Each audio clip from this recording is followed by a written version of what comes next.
Hi, my name is Dave. In this video, I'll be taking a closer look at how I've achieved a 127% gain in SPY within 10 days. Let's have a look at the chart of SPY. This is a continuation of the big money bearish play. I would expect the price of SPY to have further downwards pressure.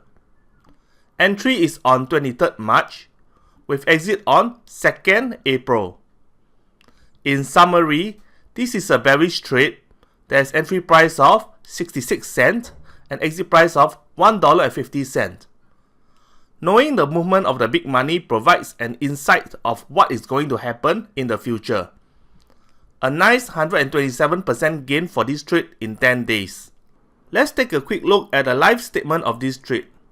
Entry date is 23rd March with exit on 2nd April. Entry price is 66 cents with exit price of $1.50. This trade has achieved a 127% gain within 10 days. Thanks for watching this video. You can watch more free videos at WhaleTrades.com.